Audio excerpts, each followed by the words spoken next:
vamos começar a estudar nesse mês de outubro sobre 5 pontos da reforma protestante do século XVI, ao qual fazemos parte. E o primeiro texto que a gente vai usar hoje para a nossa edificação e conhecimento está na carta de Paulo aos Efésios, no capítulo de número 2, dos versos 8 a 10. Vamos falar sobre a graça de Jesus. Diz assim na palavra de Deus, Efésios 2, de 8 a 10. Porque pela graça sois salvos, mediante a fé. E isto não vem de vós, é dom de Deus, não de obras, para que ninguém se glorie, pois fomos feitura dele, criados em Cristo Jesus para as boas obras, as quais Deus de antemão preparou para que andássemos nelas. Meus amados irmãos, nesse mês de outubro é comemorado mais um aniversário da Reforma Protestante do século XVI. No dia 31 de outubro de 1517, Martinho Lutero, que era um monge católico, incomodado com a sua vida espiritual, que ele não encontrava paz e segurança em nada, ele então, apesar de fazer votos, fazer jejum, fazer oração, vários compromissos, ele não encontrava paz no seu coração. E ele então, um dia, lendo a palavra de Deus, ele leu esse texto: o justo viverá pela fé, Romanos 1:8. E aí então, a partir desse texto, ele passou a ter uma nova vida. E ele então, no dia 31 de outubro de 1517, ele, que participava da vida da igreja, foi lá na Catedral de Wittenberg, na Alemanha, e lá na Catedral, na porta, em um local onde as pessoas escreviam o que elas desejavam discutir. E ali então elas punham a sua tese, os seus argumentos. E Lutero então pôs lá na Catedral de Wittenberg 95 teses, onde ele queria discutir dentro da palavra de Deus o que a igreja tinha se desviado da palavra de Deus e como ela deveria retornar. Por isso a reforma aqui é um retorno à palavra de Deus. É um retorno à palavra de Deus. Tradição não vale para nada. Tradição são coisas dos homens. O que vale é quem ensina a palavra de Deus. Por isso é que então ele afixou essas 95 teses. E o que eles faziam? Eles faziam, afixava, e num determinado horário quem desejava ia lá e falava: eu quero discutir, por exemplo, uma discussão. Por que a missa era em latim? O povo não entendia latim. Então por que a missa era em latim? Então, uma tese lá, a missa tem que ser na linguagem do povo. O povo entender o que está sendo falado, o que está sendo ensinado. Então, era uma tese lá. Então, ia se discutir sobre isso. Preocupado com isso, até ele traduziu a Bíblia para o alemão. Então, havia essas preocupações, entre muitas outras. Havia uma coisa chamada indulgência, onde eram se vendidos perdão pelos pecados, até para pessoas que tinham morrido, mediante o pagamento de uma bula papal, e nesse pagamento a pessoa então tinha garantia de que os seus pecados estavam perdoados, e também se alguém morreu em pecado da sua família, também foi perdoado. E então isso ia contra o que ensinava a palavra de Deus, que a única coisa que nos perdoa é o sangue de Cristo. Então ele afixou essas 95 teses, e houve muitos reformadores. Nós somos da linha calvinista, nós vamos falar sobre isso mais para frente, uma outra oportunidade, mas hoje nós vamos falar sobre 5 pontos que os reformadores defendiam. Eram os pontos da reforma. O primeiro deles é só Cristo salva. O segundo deles é só Deus deve ser glorificado e adorado. O terceiro ponto é só a fé nos leva até a presença de Deus. Só as Escrituras.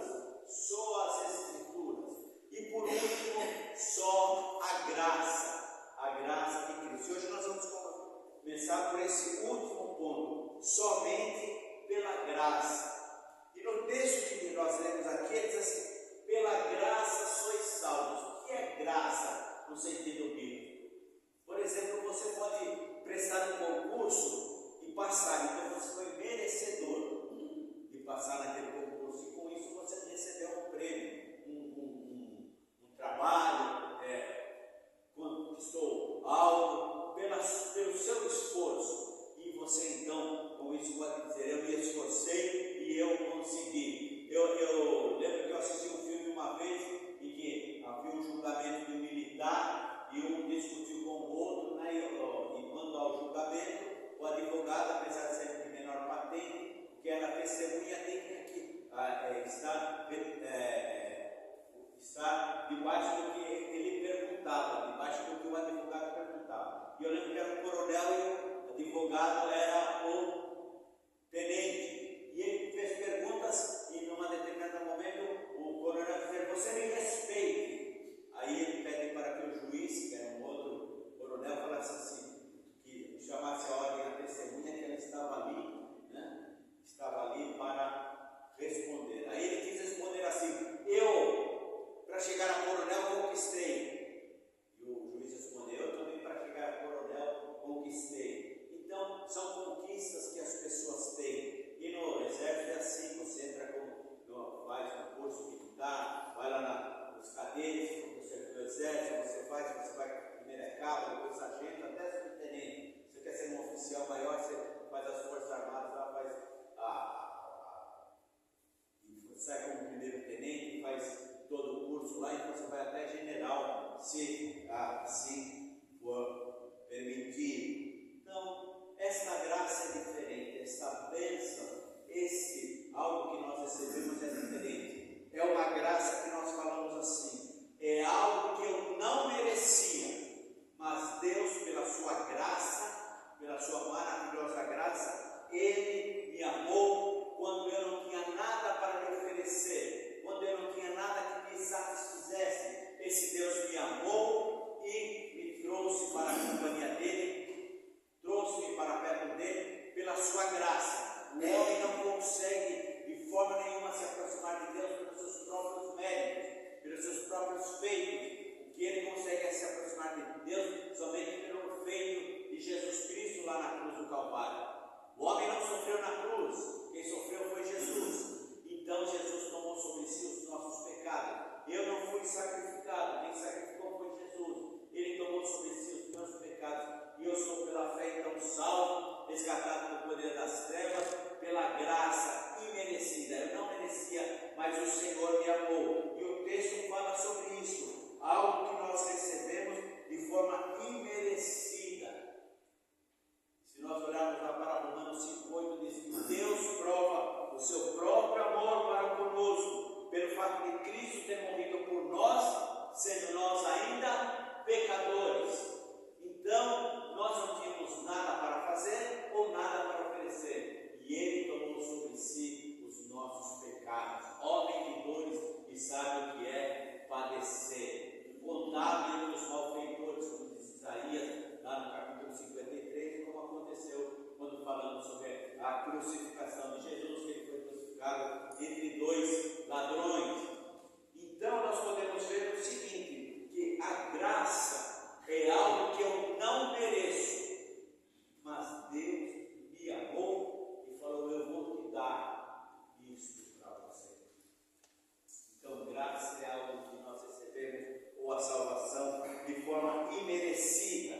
Olha só, no começo desse capítulo, como o apóstolo Paulo advoga bem esta tese. Ele diz assim: ele vos deu vida, estando vossos mortos em vossos delitos e pecados. Então eu estava morto nos meus delitos e pecados, e ele me deu vida em Cristo Jesus, nos quais andaram outrora segundo o curso desse mundo, segundo o príncipe da potestade do ar, do espírito que agora atua nos filhos da desobediência. Então, antes de conhecer a Jesus, eu era filho da desobediência. Quando eu aceito Jesus, eu vou ser filho obediente, filho da obediência.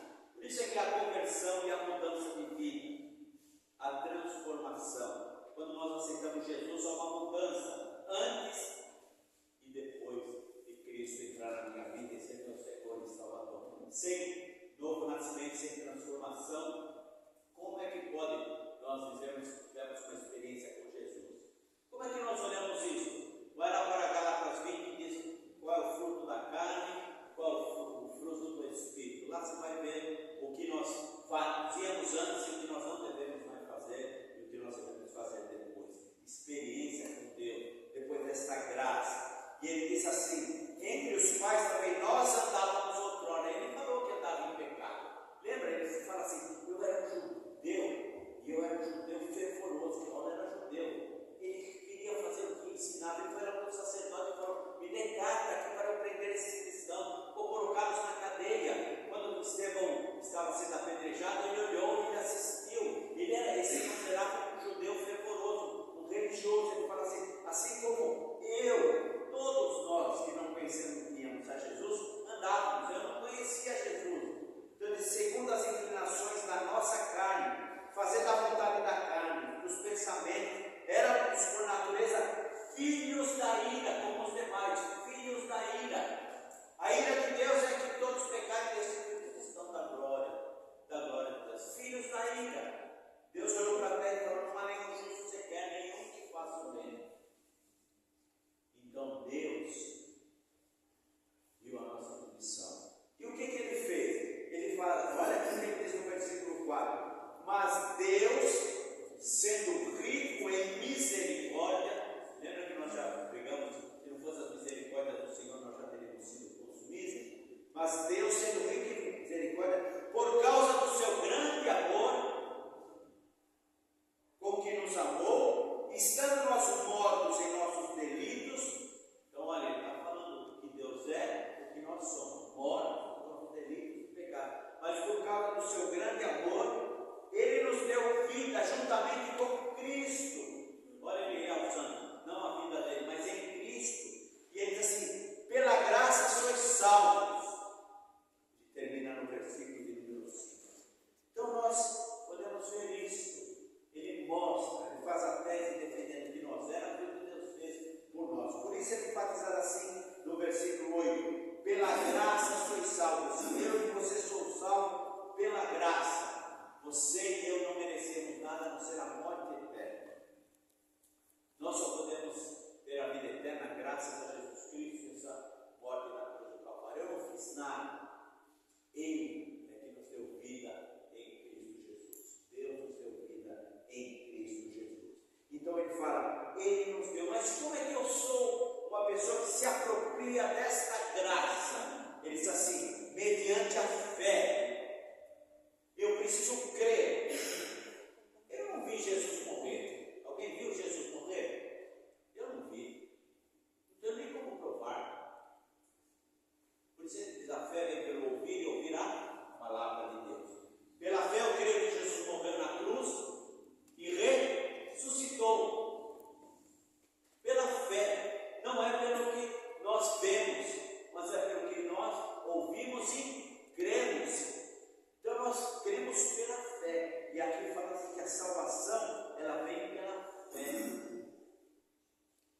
E como é que nós cremos pela fé? Nós olhamos o que Cristo fez, vemos que a palavra de Deus fala que todos pecaram e destituídos estão da glória de Deus, e que Jesus é o caminho, a verdade e a vida. Ninguém vem ao Pai senão por mim. Ele tomou sobre si os meus pecados, e pela fé nele, no seu sangue, ele purificaria todo o pecado. Por isso nós tomamos o vinho. Ele falou: esse é o sangue da nova aliança.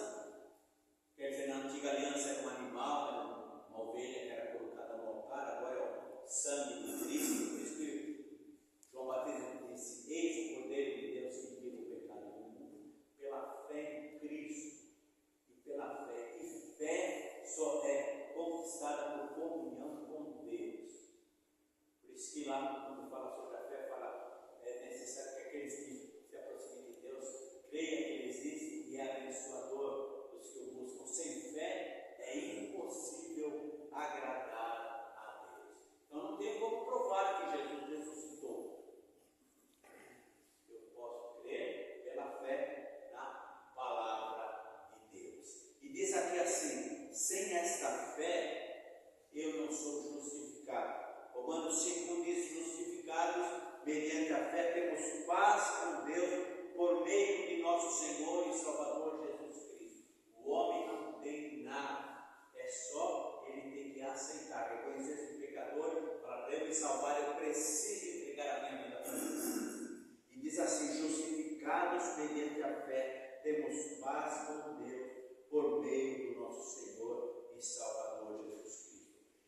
dá a fé é Deus.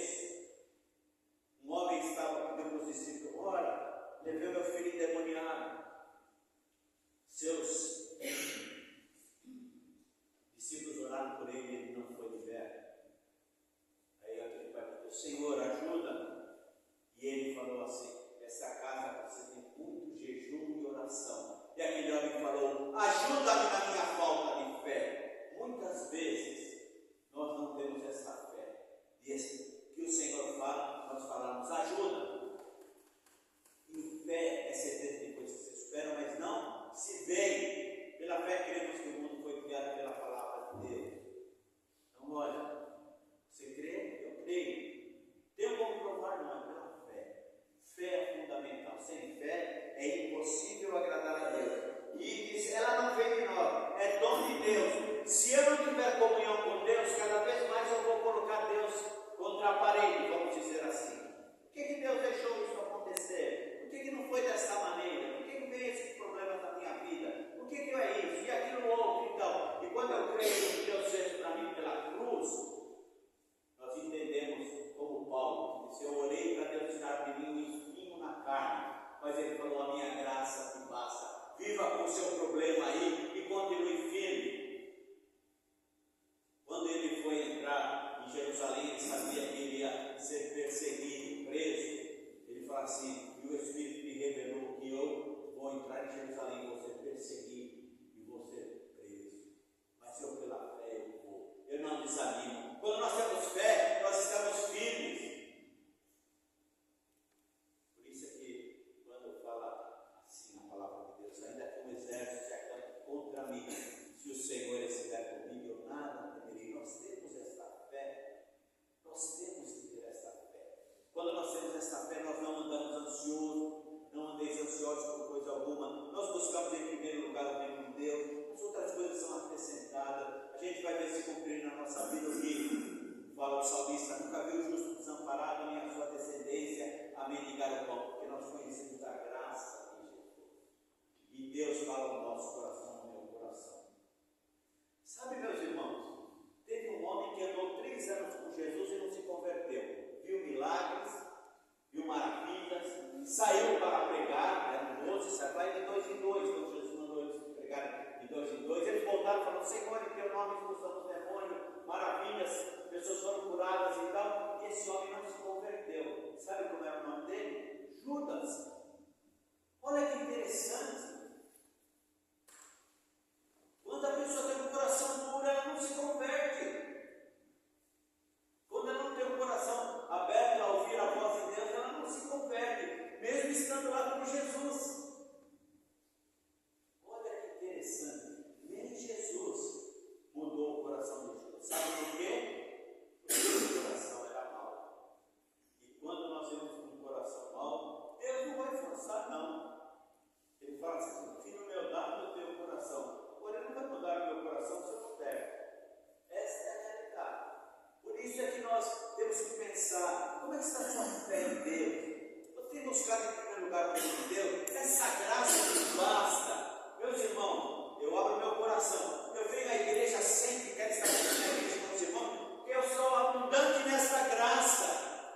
Posso estar doente, posso estar com problemas, com situações, mas a graça do Senhor me basta. Nós que enfrentamos bem de perto, de enfrentar os primeiros cristãos. Olha como a graça é maravilhosa, como ela nos move. Agora, se eu não olho para a cruz, como eu falo, eu olho para a cruz e para a cruz eu vou. Mas quando nós cantamos isso de pouco, nós não olhamos para a cruz. E Hebreus fala assim, capítulo 12: olhando para Jesus, que é o autor e consumador da nossa fé, corramos a carreira que está por fora e se desembarace de tudo aquilo que embaraça a sua vida cristã e espiritual. Estamos lendo um livro, estou lendo o livro da Damasquita, os irmãos também leem o livro lá. Diz que ela me deu, estou lendo semana, viajei, não pude ler. Ontem li os dias que estava atrasado. É uma vida com propósito.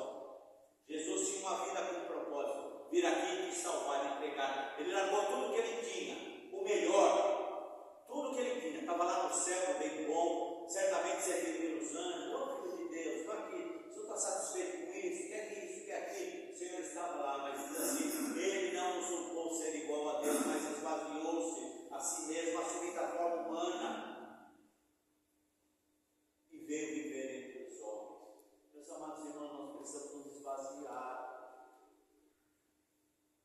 O que impede de você e eu servir a Deus em todo o coração e ter uma vida vitoriosa?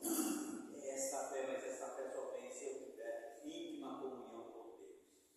Você quer ver sua vida desmoronar? Deixe de ter comunhão com Deus.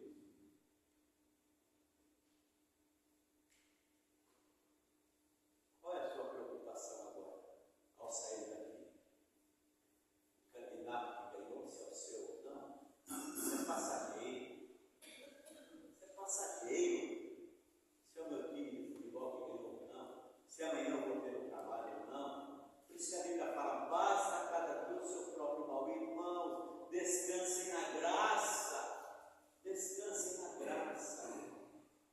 Porque quando você descansa na graça, é algo maravilhoso. O livro lá que a Vacina nos deu vai para falar sobre isso. Descansar e fazer o propósito de Deus. Quais são os seus propósitos? Estava lendo lá, interessante que ele falou: muitas vezes, até o propósito da igreja não é Deus, é a música, ou é a pregação, ou é a oração, outras coisas, e não Deus. O nosso propósito tem que ser servir a Deus. Mas para eu ter essa vida com Deus, é necessário que Ele trabalhe na minha vida, é necessário que Ele faça uma arruaça no meu coração e na minha vida. Mas se você não tem isso, outras coisas me impedem dele. Fico triste. Não se entristeçam comigo, eu oro por você, irmãos. Quando eu leio lá na tua oração, que eu tenha mais amor pelas coisas de Deus. Quando eu oro por essa coisa que eu falo: meu Deus, esclareça o coração desse amado irmão, que era para ele ter tudo. Ele já tem tudo, não precisava ter mais ardor. Só a cruz de Cristo já é o suficiente para ter esse ardor, para ter esse desejo. Senhor, trabalhe na vida desse irmão. Está querendo o que mais? Sua vida espiritual depende da sua atitude. Irmãos, por que Pedro, Tiago e João estavam lá no barquinho?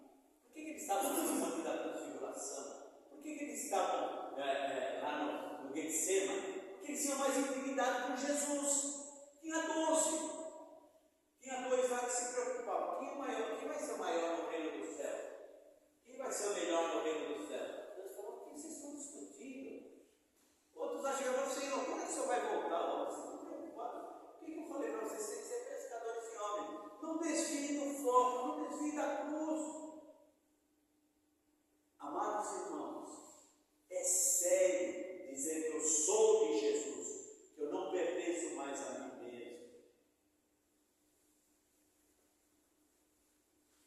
E ele enfatiza aqui assim: não de obras, para que ninguém se glorie.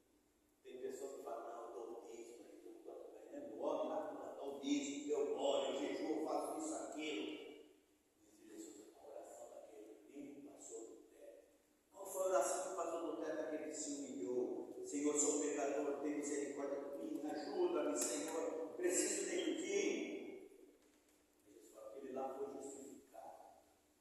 Muitas vezes nós não entendemos isso. Às vezes nós fazemos as coisas não olhando para a cruz de Cristo, mas olhando para o que nós fazemos. Eu já tive pessoas que falaram: pastor, eu não venho no culto da manhã, quando era pastor na terceira igreja, porque eu venho só no culto da noite. Nossa, que bom, né? Uma vez eu encontrei um pastor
Como é que eu posso discutir com aquele que me resgatou? Senhor, eu quero assim, eu não quero dessa maneira, eu quero ter isso. Olha, você vai dar contas a Deus.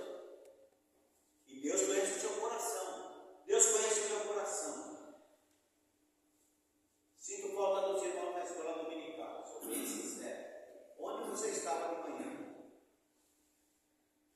Para outras atividades que você gosta, você tem mesmo empenho que você tem para as coisas de Deus? Pense nisso. Aí a graça é abundante na sua vida. Mas se eu coloco desculpa, meus amados irmãos, aí eu perdi de onde ver lá o coral lá na terceira igreja, olha, um momento gostoso, quem teve lá. Tivemos depois uma janta, olha que momento gostoso. Na sexta-feira, né? Você estava fazendo na sexta-feira, você não estava aqui com os bombeiros, que momento gostoso que nós tivemos. Que move a sua vida, que move as nossas vidas, porque nós somos criados para as boas obras.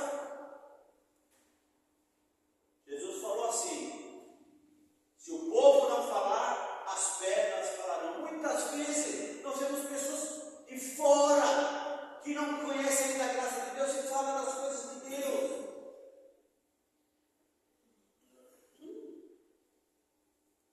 Meus irmãos, quando nós falamos da graça é algo sério, não é brincadeira.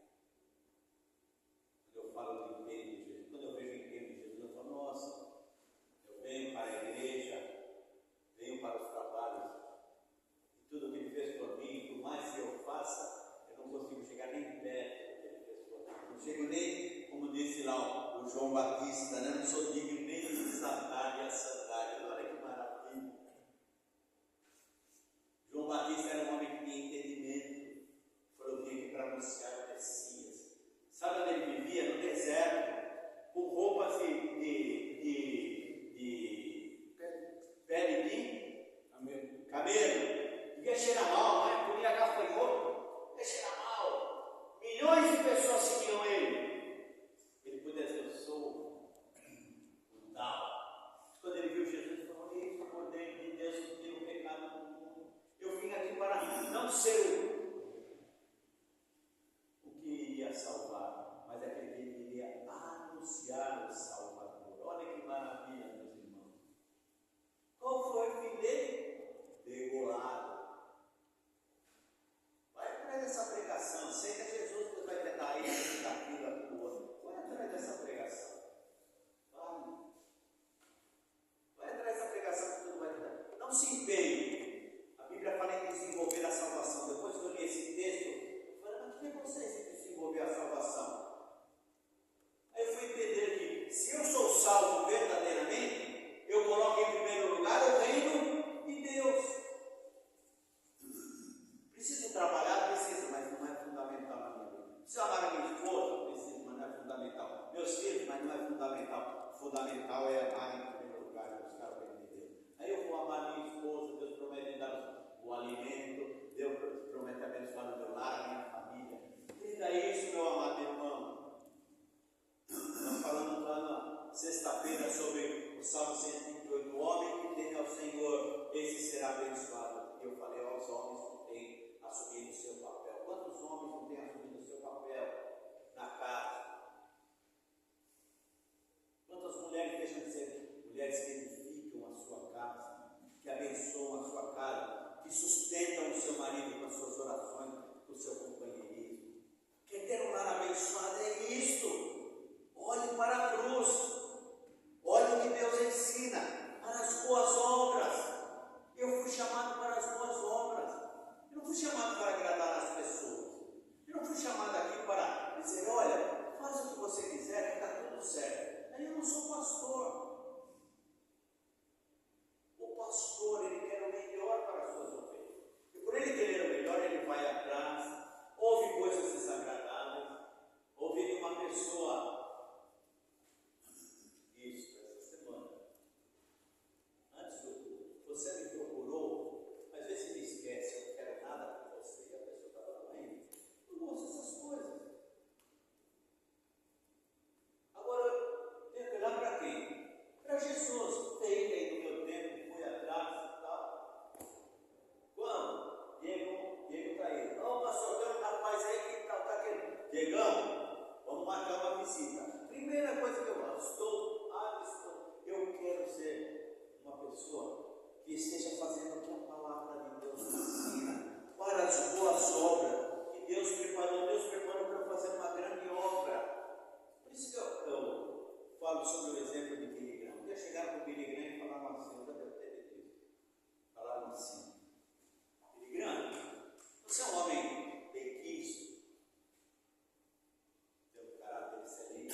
Deus quando as torres foram destruídas e tal.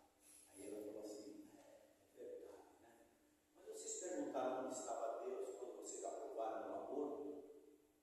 Quando vocês tiraram da célula, glória a Deus seja louvado, quando vocês pediram nas escolas que fosse ensinado, ensino religioso, fosse ensinado sobre Deus sendo criador de todas essas coisas, vocês é que tiraram Deus da mente. Foi Deus que estão dizendo. Isso é muito sério, meus amados irmãos. Eu não quero estar distante de Deus, não. Por isso que eu quero fazer aquilo que Deus preparou. E diz aqui que Ele preparou de antemão, Ele preparou para mim. Esta obra é o que Deus quer que eu faça. Está ouvindo? Ele disse assim: o que Deus quer de mim? O que Deus quer de mim? O que Deus quer da igreja? O que Deus quer da sociedade? Nós podemos ser bênção aqui no nosso bairro, dar pessoas pobres, isso, aquilo, outro. Mas nós não somos chamados para isso. Isso até faz parte. Mas nós somos chamados para pregar o Evangelho, para falar do Evangelho. Nós ajudamos a pessoa, claro, o próximo, claro, ele ensina isso, agora o próximo. Mas se nós não levarmos a mensagem de salvação e vida eterna, nós não estaremos cumprindo o nosso principal propósito, que é pregar a obra de Jesus Cristo na cruz do Calvário. E diz ainda mais uma coisa, para que nós andássemos nela. Você sente a mesma alegria quando te convidam para vir na igreja, quando te convidam para ir no shopping? Você reclama de ir lá, o estacionamento ruim, as lojas cheias? Você reclama? Você até gasta dinheiro. Onde estiver o teu coração, lá está o teu tesouro. Meus irmãos, ser resgatado por esta cruz, receber a salvação imerecida, é algo grandioso, esplendoroso, e que não é encontrado nenhuma outra coisa mais preciosa do que isso, meus amados. O que Deus quer de mim? Aquele homem já perguntou: o que Deus quer de mim? Quando nós estudamos sobre Lutero, na parte das Escrituras, nós vamos ver, foi levado perante as autoridades e falou: se você não negar o que você está sendo pregado lá nas suas terras, eu vou mandar te prender, você vai ser açoitado, você e a sua família. Ele responde assim: se eu não for convencido, a minha mente não for convencida pela presença de Deus através do Espírito Santo e pela palavra de Deus, de forma nenhuma me retratarei. Antes importa obedecer a Deus que aos homens, disse ele logo que saiu da prisão.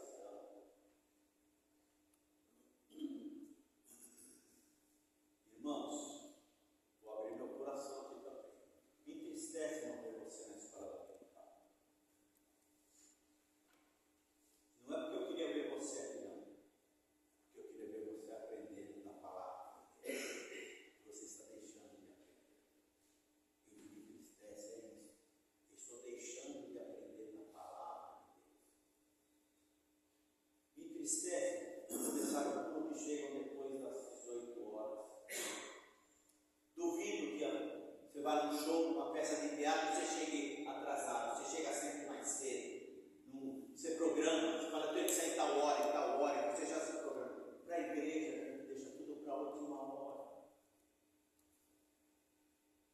Onde estiver o teu tesouro, lá está o teu coração. É dura essa palavra, é dura, mas é porque eu amo os irmãos. Se eu não amasse, tudo bem, fiz a minha parte, Senhor. É porque eu amo os irmãos. Volto a frisar, quando você falta na igreja, eu falei na segunda-feira, eu mando um WhatsApp para algum, eu me preocupo. Estou preocupado com uma família que não veio, Mali não veio, o Odair está lá cuidando do seu apartamento novo. Me preocupo, meus amados irmãos, eu me preocupo. Sabe por quê? Porque você não me chamou para eu servir aqui nesta igreja.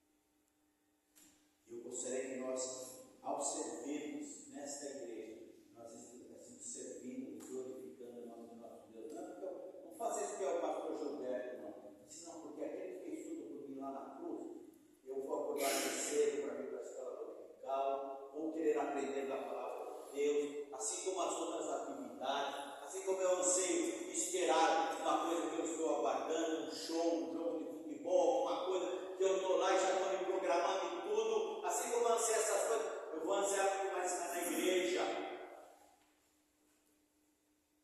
Agora, irmãos, a verdade é uma só. A sua vida espiritual está nas suas mãos. Eu não posso entrar no seu coração. Eu não posso querer modificar a sua vida. O que eu posso dizer é: abra o seu coração diante do Senhor. Quando eu olho para Maria, eu fico pensando: nossa, que mulher esplendorosa. Ia perder o seu casamento, podia ser apedrejada, desamparada pela família, mas ela falou: eis aqui a serva do Senhor, que se cumpra em mim segundo a sua vontade. Meus amados irmãos, vamos lembrar desta graça merecida, que Jesus fez por tudo, vir por você na cruz do Calvário, e dizer, como disse Isaías, depois de ser purificado: eis-me aqui, envia-me a mim, eis-me aqui. Queria desafiar você a orar e Deus falar ao seu coração. Feche os seus olhos, meu amado, minha amada. Como é que você deseja sair daqui? Como é que você quer ter uma vida com Deus?